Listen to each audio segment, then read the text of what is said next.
2년차 30살 주부입니다. 남편한테 저보다 5살 어린 시누이가 있어요. 진짜 견디다 못해 이렇게 사연 보냅니다. 시월드 말로만 들었지. 제가 있는 이곳이 바로 시월드라는 건 상상도 못했습니다. 저는 결혼 전에도 미용이나 패션 쪽에 관심이 많았고 남들에게 옷 사는 게 취미라고 할 정도로 제 자신을 꾸미는 걸 좋아하던 사람입니다. 물론 결혼해서 가정이 생기고 아이가 생기게 되면 사실 남들에게는 자랑할 만한 취미가 아니란 것도 알고 있긴 하지만 그렇다고 제가 무작정 버는 돈을 전부 옷 사는데 탕진하거나 할 정도로 개념이 없는 사람은 아니에요.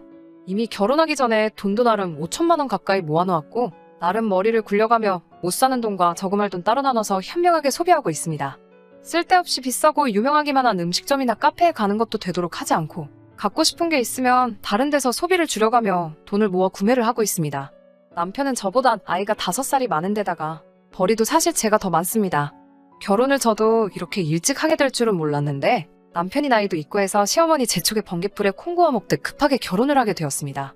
제 월 수입이 400 정도 되고요. 남편은 300 정도 받고 있어요. 시댁에서 결혼할 때 신혼집 부분에서 친정보다 크게 해준 건 사실이지만 그렇다고 해서 제 쪽에서 너무 모자라게 하지도 않았습니다. 제가 모은 돈으로 혼수를 하고 신혼집 구할 때 모자란 부분도 친정에서 지원을 해줬어요. 결혼이 마무리되고 남은 돈으로 시부모님 해외여행도 9박 10일로 끊어서 보내드렸습니다. 두 사람 벌이가 합쳐서 나쁜 편도 아니라서 서로 생활비에 얼마 남지 않은 대출금 그리고 적금하는 걸 똑같이 내고 있고 서로 남는 돈은 각자 알아서 관리하기로 했습니다. 제 앞으로 떨어진 돈 가지고는 제 옷이나 향수, 화장품 같은 걸 사면서 재치장하는 데 쓰고 있습니다. 저금을 해야지 않느냐 하는 사람도 많은데 충분히 넉넉하게 저금을 하고 있고 술을 좋아하는 남편도 본인 앞으로 떨어진 돈 가지고 값비싼 양주나 와인 같은 걸 사 모으고 있으니 서로의 행복을 유지하기 위해 하는 소비라고 생각하고 낭비한다거나 하는 마음 없이 살고 있습니다. 아직 둘 사이에 아이가 있는 것도 아니고 미래를 대비해서 좀 더 저축하는 것도 나쁘지 않은 방법이긴 하지만 저도 아직 한참 예쁠 때인데 아이를 갖게 되면 포기해야 할 것들 제 젊음이 다 지나가기 전에 조금이라도 즐기고 싶고 그렇거든요. 시댁이나 친정이나 신혼집에서 다 거리가 먼 편이 아니라 달마다 한 번씩은 꼭 방문을 하고 있습니다.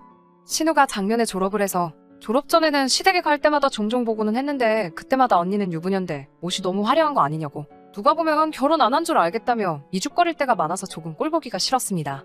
시어머니도 신우 말에 가세해서 이제 아이도 가져야 하고 결혼까지 했는데 옷차림이 그게 뭐냐고 밖에 가서 딴 주머니 차고 있는 거 아니냐는 식으로 말의 가시를 아주 한가득 담아서 말씀하시고는 합니다.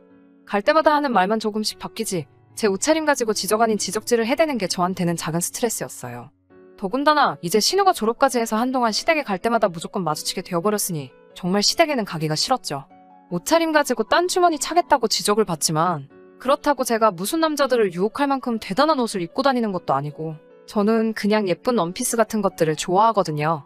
외투 같은 걸 입으면 오히려 너무 가렸다는 생각이 들 정도로 입고 다니는 데다가 제 또래에 결혼하지 않은 제 친구들보다도 수수하게 입고 다니고 있는데 그걸 가지고 꼭 물고 늘어지니 기분이 썩 좋지만은 않아요. 작년 휴가 때 사실 여행을 가고 싶었지만 코로나가 너무 극성이라서 어디 가지는 못하고 모아만 두고 있었어요. 그렇다고 휴가를 쓰지 않을 수 없으니 그냥 집에서 방콕 여행이나 하려고 휴가를 써버렸어요. 날도 너무 추워져서 국내 여행하기도 애매한 날씨라 집에서 그동안 지친 심신이나 달랠 계획이었죠. 그런데 제가 휴가를 냈다는 걸 알고는 시어머니가 말도 없이 저희 집으로 오셨습니다. 어쩐 일로 오셨냐고 물으니 집이 좁아서 그 집에서는 김장을 도무지 못하겠다고 저희 집에서 한다고 김장거리들을 주문해놓고 신우 데리고 저희 집으로 오신 거죠. 저나 남편이나 김치를 별로 안 좋아해서 한 포기만 있어도 반년을 두고 먹는 정도인데 그냥 저 쉬는 꼴을 못 보겠어서 일 시키려고 가져왔다는 심보가 너무 뻔해서 기분이 나빴지만 그냥 참았습니다. 그때 제가 집에서 원피스를 입고 있었어요. 허리끈을 매지 않으면 하늘하늘하니 집에서 입기에도 편한 옷이기도 했고 무엇보다 유행이 한참 지났는데 버리기엔 아까워서 그런 옷들은 집에서 입고 있거든요. 그런데 신우랑 시모가 제 모습을 보더니 무슨 집에서도 그렇게 공주님처럼 입고 있냐고 혹시 누구 딴 남자가 와서 오붓한 시간을 보내기로 한 건데 우리가 방해한 건 아니냐고 하면서 비웃더라고요. 그냥 집에서 입는 옷이라고 설명을 드리니 집에서도 이렇게 호사스럽게 입고 다니고 있으면 돈은 언제 모으냐고 잔소리를 하시길래 유행이 지나서 안 입는 옷 입고 있는 거라 설명을 드리니 딱 봐도 새 옷 같은데 밖에서 입어야 될 옷을 집에서까지 입고 있으니 우리 아들이 아주 허리가 휘지 하고 혀를 차면서 한숨을 내쉬네요.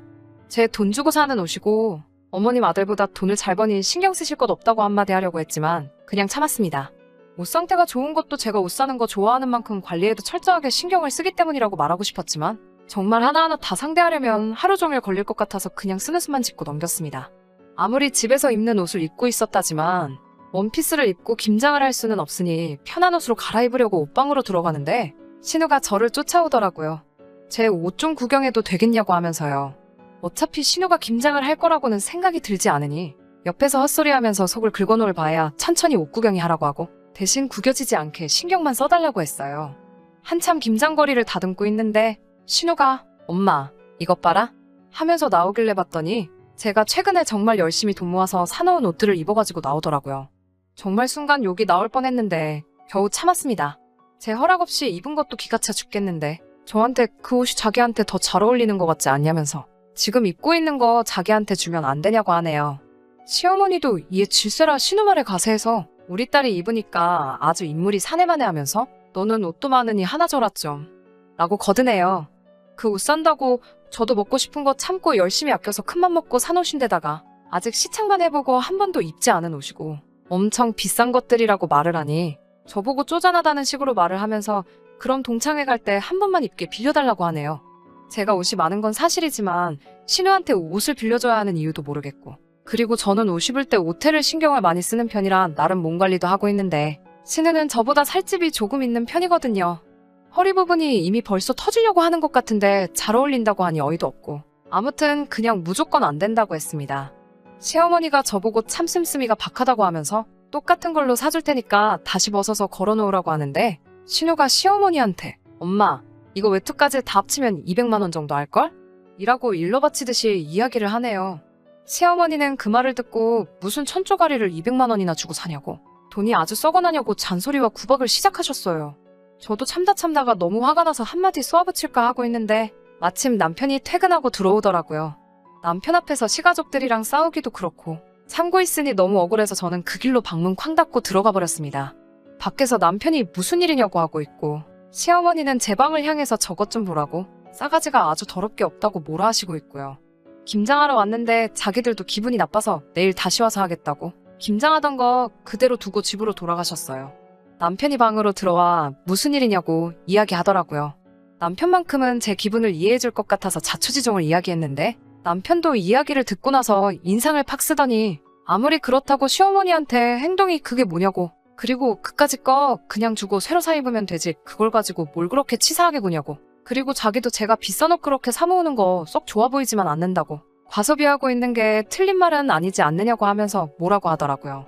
지가 몇백만 원씩 들여가며 술 사 모으는 거는 생각도 안 하고 팔은 안으로 굽는다고 아주 지 가족들 감싸는 게 아주 꼴보기가 싫었습니다. 그걸로 한참을 다퉜어요. 내가 빚을 내서 사는 것도 아니고 내 돈 모아서 내가 산 건데 오빠까지 그걸 가지고 나한테 뭐라고 하느냐고 연애하면서 결혼 생활하면서 오빠나 시어머니가 나한테 옷 한 벌이라도 사준 적 있냐고 한바탕 싸웠지요. 정말 전부 다 꼴도 보기 싫고 그래서 다음날에도 시모 얼굴 보면 진짜 뭐라 한마디 할 것 같아서 아침 일찍 그냥 볼 일 있다고 하고 밖으로 나가버렸습니다. 밤늦게 집에 돌아오고 나니 김장은 다 하고 간 건지 정리는 다 되어 있었습니다. 저 없이 그 많은 김장을 시어머니 혼자서 한 생각을 하니 저도 너무했나 싶기도 해서 신우이 옷이나 한 벌 사주자고 하려고 오빠와 다툰 걸 풀려볼까 하고 방으로 가고 있는데 제 옷방 문이 열려 있더라고요. 평소에 꼭 닫고 다니는데 말이에요. 예상한 대로 그날 시어머니 신우와 함께 와가지고 무슨 패션쇼라도 했는지 제 옷들은 전부 다 엉망이 되어 있었고 전날 입어본 옷들은 빌려간 건지 가져간 건지 아무래도 보이지 않더라고요. 오빠하고 풀기는커녕 그날로 대판 싸우게 되었고 냉전 상태에 들어갔습니다. 하루만 입는다고 빌려간 제 옷은 2주가 지난 뒤에 돌려주러 왔네요. 옷을 돌려받고 보니 옷이 아주 개판이 되어 있었어요. 안 맞는 옷을 억지로 끼워 넣으니 자크 부분은 견디다 못해 터져 있고 떡볶이를 일부러 흘리면서 먹었는지 옷에 빨간 국물이 덕지덕지 묻어 있더라고요. 신우한테 옷이 이게 뭐냐고 따지니 세탁소에 맡기면 되지 않느냐고 저한테 10,000원짜리 한 장을 던지면서 언니 그렇게 안 봤는데 진짜 쪼잔한 사람이네요? 라고 말하고 밖으로 나가버리네요. 돌아가는 신우 붙잡아 이게 무슨 경우냐고 한바탕 하고 있는데 남편이 쫓아나와서 한다는 말이 옷이 입다 보면 망가질 수도 있는 거 가지고 애한테 성질을 내고 있냐며 끝까지 동생 편을 들더라고요. 저도 참을 만큼 참았습니다. 신우가 제 옷 훔쳐가는 것도 싫고 시모가 신우 빈정대는 거 거두는 것도 싫고 남편이 지들 가족만 챙기고 편드는 것도 전부 다 싫으네요. 어떻게 다시는 저한테 이딴 짓 못하게 확실하게 한 방 먹여줄 방법이 없을까요? 이젠 더 이상 참을 수가 없네요. 후기 보내드릴게요. 여러분들이 나눠주신 의견 전부 감사히 받았습니다. 남편이 가족들 편들면서 서운하게 한 것도 있기는 한데 그렇다고 무작정 이혼하라고 하시는 의견은 조금 아닌 것 같아요. 물론 남편이 시가족 편드는 게 이번 한 번만이 아닐 거라는 의견도 10분 이해는 갑니다만 애초에 신우가 제 옷을 입어서 망가뜨렸다는 이유가 이혼 사유가 될 것 같다고 생각하지는 않아요. 고부 갈등도 이혼 사유가 된다고들 설명해 주셨는데 사실말을 조금 밉게 하고 심보가 고약해서 그렇지. 김장한 것만 봐도 저희 시키는 거 좋아하시지만 또 제가 없으면 없는 대로 할 일은 다 하시는 편이에요. 그냥 저는 이 사람들의 못된 버릇을 한번 고쳐주고 싶다는 생각밖에 없네요. 그래서 눈에는 눈, 이에는 이 작전을 실행하기로 했습니다. 남편이 집을 비우기만을 기다리던 저에게 기회가 왔어요. 남편 회사에서 연말 회식이 잡히게 되었습니다. 밤이 새도록 술을 마실 거라고 저한테 이미 외박 허락도 받더라고요. 연말 회식 때문에 남편이 외박을 하고 들어오기로 한 날, 저는 집에 제 남동생을 불렀어요. 제 동생은 요리 공부를 하고 있었고 동생을 부를 때 우리 집에서 망연회를 열어줄 테니 같이 공부하는 사람들 전부 다 데리고 오라고 했습니다. 동생은 제가 시킨 대로 사람들 여러 명을 데리고 오기는 했는데 진짜 들어와도 되느냐며 눈치부터 보더라고요. 제가 걱정하지 말라고 매형은 내일이나 돼야 들어오니까 공부하느라 힘쓰는 학생들한테 이 누나가 대접 좀 해주고 싶다고 하고 안으로 들였어요. 그리고 그 앞에 남편이 수집한 술들을 전부 다 꺼내놨죠. 동생한테는 저 와인을 써서 프랑스 요리를 해달라고 했어요. 요리를 해달라고 꺼내놓은 와인은 남편이 벼르고 별러서 몇 달을 기다려서 300~400만 원짜리 고가의 와인이었습니다. 동생도 대본에 알아보고 이걸 요리하는 데 쓰라고? 진짜? 하면서 놀라고는 그냥 마셔도 아까운 걸 왜 그런 데다 쓰냐고 하더라고요. 동생한테는 너가 알 거 없고 그냥 시키는 대로 하라고 했지만 그래도 그 가치를 알아보는 동생과 같이 공부하는 친구들은 엄두를 못 내고 쭈뼛대며 서 있기만 했어요. 그래서 그들이 보는 눈앞에서 그 병을 직접 뚜껑을 열고 냄비 안에다가 확 부어버렸습니다. 동생이 제 팔을 낚아채면서 냄비에 부을 거면 그냥 우리가 마실게 하고 병을 뺐더라고요. 처음엔 다들 눈치 보면서 마시지를 못했는데 제가 진짜 버릴 것처럼 행동하니 한 잔 두 잔 맛보기 시작하더라고요. 다들 술 맛이 좋다고 감탄을 했어요. 저는 술을 잘 모르는데 비싼 술은 그만큼 값어치를 하는가 봐요. 술들이 들어가니 과감해진 건지 이제는 알아서 척척 남편 술장에서 양주며 와인이며 이것도 마셔보고 저것도 마셔보자며 먼저 꺼내 마시더라고요. 그렇게 밤새도록 제 동생과 친구들은 남편의 술을 한 잔 두 잔씩 비워나가기 시작했어요. 그래도 도수가 높은 양주에 와인이다 보니 10명이 되는 사람들도 남편이 모아놓은 술들을 전부 다 마셔버리지는 못하더라고요. 다음날 아침이 되어서 동생과 일행들은 돌아갔고 저 혼자서 뒷정리를 시작했어요. 그리고 오후가 지나서야 남편은 아직도 술이 덜 깬 채로 집으로 들어오더라고요. 분리수거도 해야 하고 일부러 남편 보라고 현관 앞에 빈병들을 전부 깔아놨어요. 아직도 술이 덜 깨 알딸딸한 와중에도 눈앞에 펼쳐진 빈병들을 보니 정신이 확 들었는지 문 앞에서 비명을 지르더라고요. 당장의 방문을 열고 들어와서 이게 다 뭐냐고 저한테 역정을 내기 시작했어요. 저는 쫄지 않고 남편 앞에다가 한마디 했지요. 왜? 다른 사람도 아니고 하나뿐인 처남이 술 마신 게 아까워? 오빠는 저거 말고도 술 많잖아.